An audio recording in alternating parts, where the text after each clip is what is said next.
whistle? Or was 27-minute halftime more embarrassing?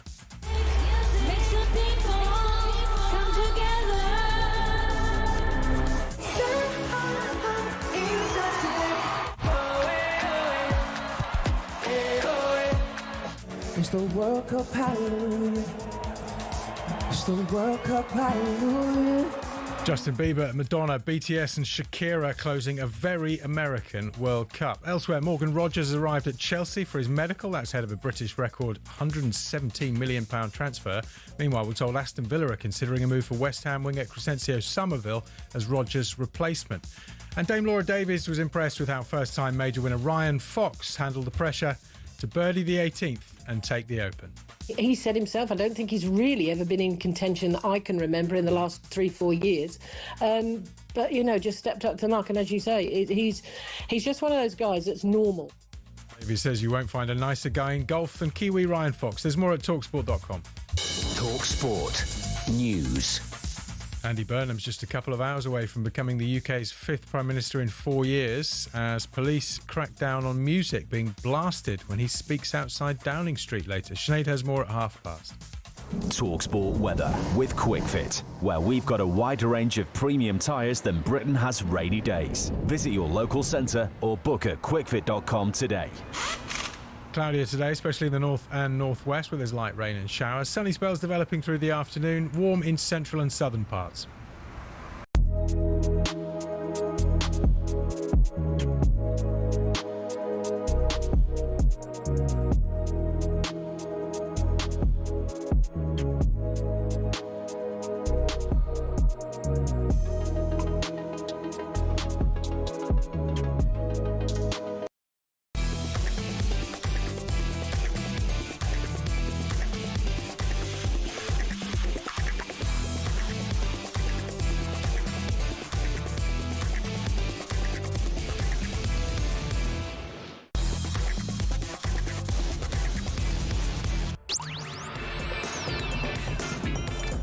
Good morning, I'm Alex Crook alongside Arsenal invincible Martin Keown for the next 3 hours of World Cup final fallout. So, after 39 days, 104 games, more than 300 goals and plenty of off-field controversy, Spain are on top of the world for the second time. Football was the winner as the European champions got the better of Argentina's bully boys. But how do last night's events in New Jersey tarnish Lionel Messi's legacy? Do Chelsea fans want to see the back of red card villain Enzo Fernandez after his World Cup final shame? And does Argentina's woeful performance give England fans even more reason to lament Thomas Tuchel? Also this morning, we'll get Martin's take on Arsenal losing out to Chelsea on Morgan Rogers, and we build up to Anthony Joshua's return to the ring. This is Alex Crook and Martin Keown and Dallas the Hat.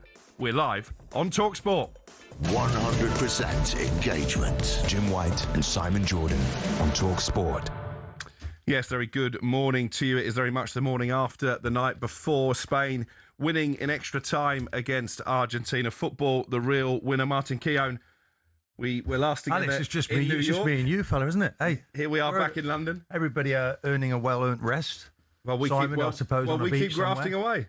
We keep going, don't we? We keep going, and that's exactly what England did at the weekend. Kept going when, that game that you don't want to play in, but you obviously fiercely patriotic. I thought it was the French were really surprised me how they were disinterested. Of course, at the second half they came out. There was apparently a big explosion in their dressing room at half time. The manager we know was Deschamps, coming to the end of an incredible career. He didn't deserve that from his players, and then it became quite a spectacle. Well, throughout 10 goals, quite remarkable game, and England, I suppose, should take some positives from that. Did you go on with that? Because I was watching, I fell asleep at 2-0 because obviously I was trying to get over the jet lag. I flew back that morning. But I watched the highlights with my wife the next day, and she was saying, well, we finished third. We've never done that before at a World Cup. Maybe we should take some pride. I'm of the complete opposite opinion. I think beating France 6-4 in a completely meaningless game only makes it worse what happened in that last half an hour against Argentina. And I think it leaves so many questions for Thomas Tuchel. Bukayo Saka plays the full game against France in a game that doesn't really matter, scores a hat-trick, yet didn't get on the pitch against Argentina when we needed an outball. Declan Rice couldn't play the full 90 minutes against Argentina, And I know all of those. Turns up and plays arguably the best game of his tournament against France. Yeah, and we were scratching our heads. The manager made those calls. He said Morgan Rogers, he thought, was going to have a special night. That's what he believed in. And it didn't quite happen. I think sometimes you have to applaud what they did, though, what they were able to achieve in that victory. Because it's not of course, the game they wanted to play in was the World Cup final. So they had to concentrate, did what they needed to do. So I don't really care what other people think. In a professional sense, I think they did well to get the show back on track. They've come third. It's the best achievement since '66. Of course, we wanted more. But we have to draw a line under it when at you some look point. at how bad Argentina were last night, are you going to be? Were you not there thinking this should be us in the final? Of course, we not have given a better account against the Spanish side? Those feelings are raw, and maybe they are still raw for the public. But eventually, you have to draw a line under that. Professionally, the manager will reflect on it, and he'll look. Well, he won't, though, because he says he's got no regrets, and he blames English DNA. Yeah, but that's for the press. But he'll reflect on it, and he'll look at it, and he'll look at why we didn't do much from the 55th minute through to the 72nd minute. Why was it then we changed Gordon? They put 3 subs on. The momentum of the game had changed. We had sort of fell away from our opponent. We then make a personnel change, and then we take a system change, and we got that wrong. We invited our opponent onto us.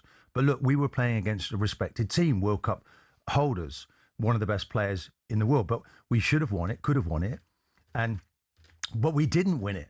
So we now have to build from there. I'm sorry, but we have to lick our wounds. He's saying it's a scar, and he will carry that scar. But I do feel he's an elite manager, and I do feel, look, he's made mistakes, but I think he can learn from it. I don't think he should be ripping this whole thing up again, starting again here. That's really interesting. You still think he's an elite manager despite what we witnessed in that semi-final.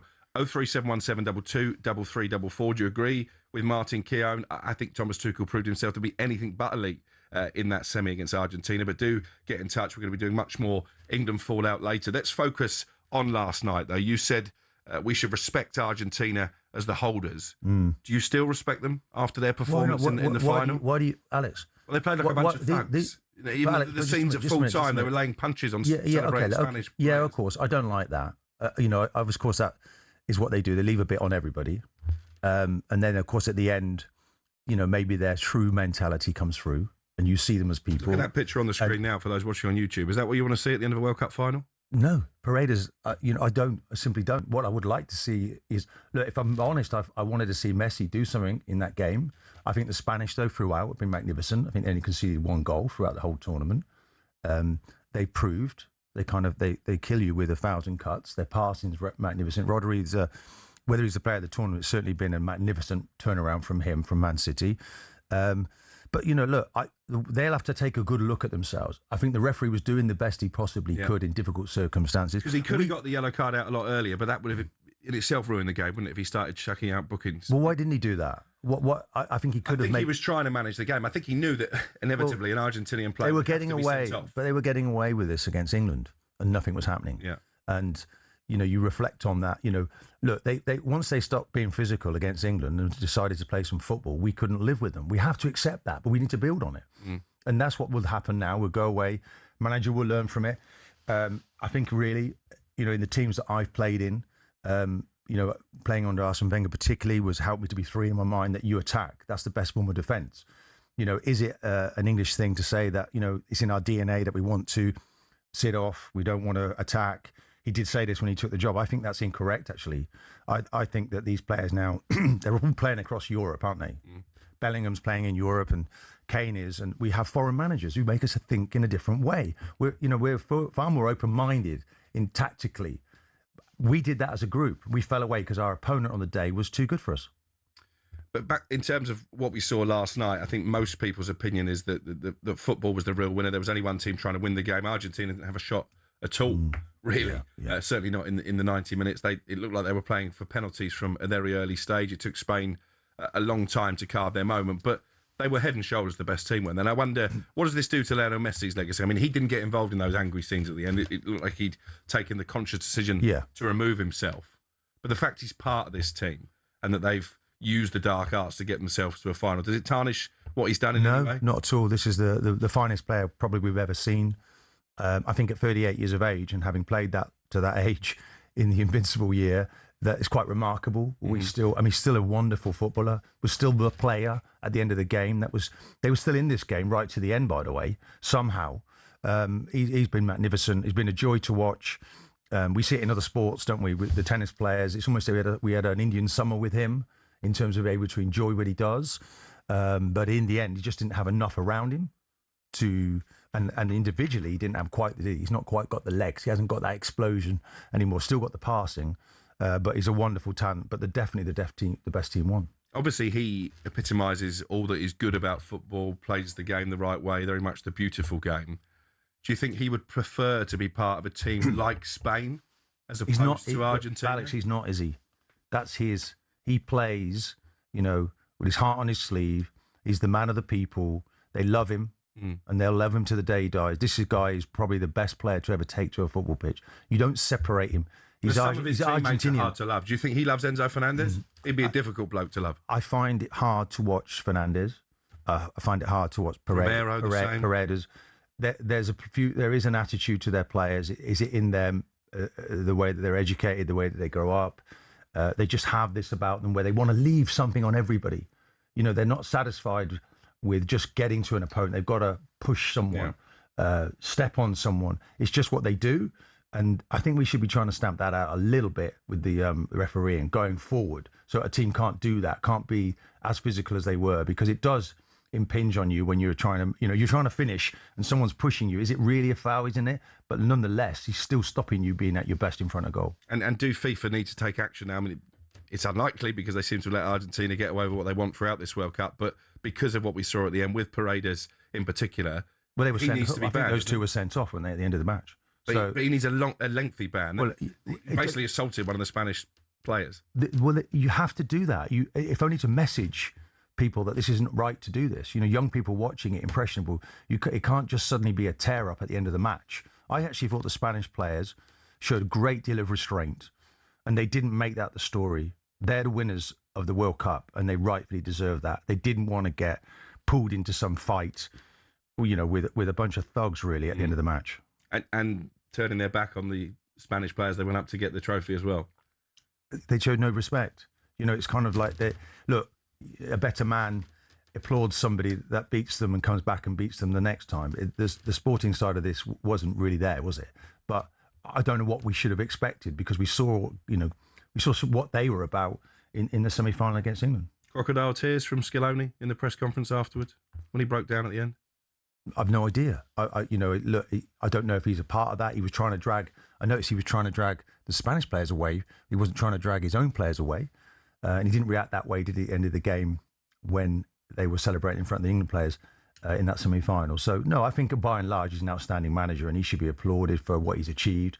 But he got to another final, wasn't able to do it. He was beaten by the better team. Spain, the Nation League's holders, the Euros leaders, holders, the World Cup holders, and even the women's team now, I think they've just won again as well. So they're dominating world football in all areas. And their coaches are dominating as well, winning all the biggest prize at club level. We're going to get into that. I also want to get your opinion on Martin Samuel's comment piece about basically the FA trying to take the easy route to glory by going down the route of a foreign manager, an elite manager in Thomas Tuchel. When you look at the two World Cup finalists, Luis de la Fuente come through the Spanish system, Scaloni the same with Argentina. So have the FA made an error by going for the big name? 0371722 3344 is the number to call. Lots to get into this morning on the back of that World Cup final. Congratulations to Spain, champions of the world for the second time. We're going to be focusing on that achievement next.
we've been talking all morning about Thomas Tuchel. We've been talking all week about him and the fact that he's questioned England's DNA, whatever that may be.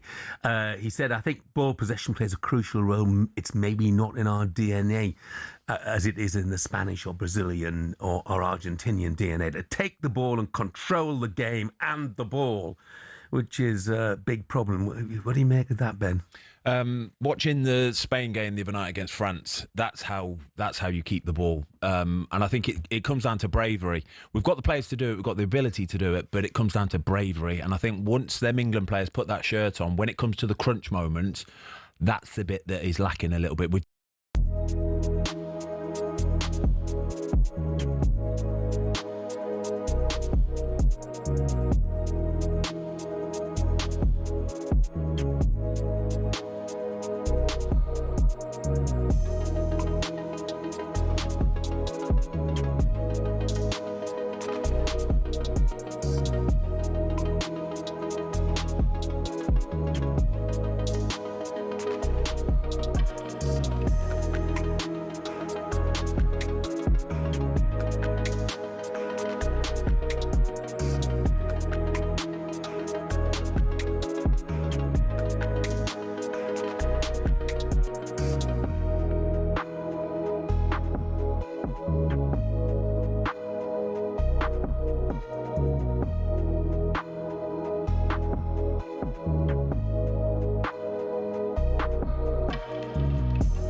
You are listening to Alex Crook alongside Arsenal Invincible. Martin Keown the morning after the night before as Spain beat Argentina after extra time 1-0 to lift their second World Cup. We will be taking your calls on England. Are you still reeling from that semi-final collapse against Argentina, particularly in the wake of the Argentinian performance in that final in New Jersey? Lots of you want to get in touch. We'll come on to those in the next half an hour or so. 03717 2233 44 is the number to call. But let's focus, shall we, on Spain and the World Cup in general. Let's hear from the US President Donald Trump speaking to reporters after that final. He says the US hosted the greatest World Cup of all. There has never been anything like it, probably in terms of an event, let alone soccer or football, whatever you want to call it. But I thought it was incredible. It was 4 times greater than any FIFA ever held. And it's probably about 5 times, actually, they're telling me today. So we're very proud of our country. We're very proud of the job that was done by everybody. We congratulate Johnny Infantino and all of his staff and the incredible job they did. But this was one of the greatest events of any kind ever held. So we're really happy that it did so well. And all over the world, people have come and they've loved our country. You know, it's shown off our country in a different light. Yeah, well done, Johnny. 4 or 5 times greater than any sporting event. I'm not sure what the metrics are there. Now, I've got to say, Martin, I spent the best part of 6 weeks in America. I went to Texas for the first part of the tournament, Houston and Dallas. Brilliant people, brilliant places to visit. Then it was on to New York, a couple of nights in Miami, which was wonderful. Back to New York again. I found the warmth of the American people and their pride in their country, something I'll really remember forever. So I think we saw the best of it out there, but people back home will point to the treatment of the Somalian referee, the treatment of the Iran team and the travel restrictions that were imposed on them mid-tournament, the fact that Donald Trump did his best to gate crash the trophy presentation at the end of the final. We expected that. Our own Ben Jacobs told us that was going to happen a couple of weeks into the tournament. The ticket prices, which priced a lot of genuine football fans out of going to games. Where do you stand? Ultimately, did the football... It's a lot of questions you're posing there. Did the football and the warmth of the American people make up for all those off-pitch negatives? Because some of the games we saw were sensational. I think football was the winner. I mean, if we look at everyone turned up at this World Cup to produce, and maybe England didn't in those last 10 minutes. But apart from that, we got everything we were expecting and more. The goals that were being scored, Mbappe scoring goals almost defiantly, Messi defying his age, Haaland turning up as well. What a performance that they put in his nation. The people, the games. I went to the games to see the celebrations. Countries playing in this World Cup for the first time, the biggest tournament we've ever had, 42 teams playing. I thought it was the best thing I've seen, without doubt. I didn't enjoy the way this World Cup in like '94, where we couldn't really see too much, could we, if you're here? I know you were out there and you were privileged. Yeah. Okay, I went as well. When I was there, I felt I could take part more in the competition, but it was so late, these games. I think that was something, maybe that's just a small thing. But generally, I thought it gave everything we wanted. It's football is, I believe, the number one sport. I'm completely biased. Yeah. I enjoy my tennis and my rugby union. But I think football is just out there. It's the people's game. And, that if that didn't inspire young players now, young kids to want to be professional footballers and go and do that, then nothing else will. That's assured. That future's assured. And we'd hope to see great talents arriving. But Messi, he just held that window, didn't he? Just for that little bit longer. And we all, even right to the end of that game last night, you thought, is it going to be Messi just one more time? Yeah. And it wasn't. Maybe rightfully so it wasn't, because there's always another player coming along. But while he was with us, I think it just made it a better World Cup, and you saw the new teams coming through. And I don't believe England have been. It's not a disaster for me the way that they performed. They've finished above their ranking. They're the third best team in world football. We are raw, upset, angry because the only reason we're like this is because we had a manager who set out the tactics for us to win the game, and then it fell away from us. And then we seemed to but he's a leader. He made positive decisions, which he thought were done in all good faith, and he thought he was making the right call for his team. I don't think he should be hung out to dry for that. I think we shouldn't make it a burden, Alex, to play for your national team.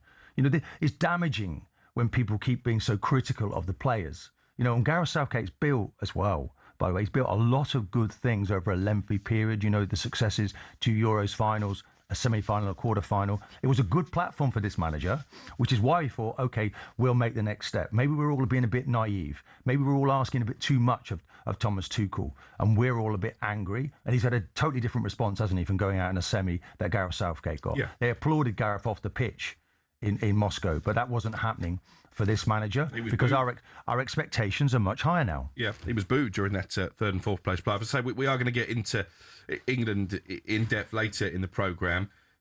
I've got to get your opinion because Wayne Rooney delivered quite a withering assessment of it on TV last night.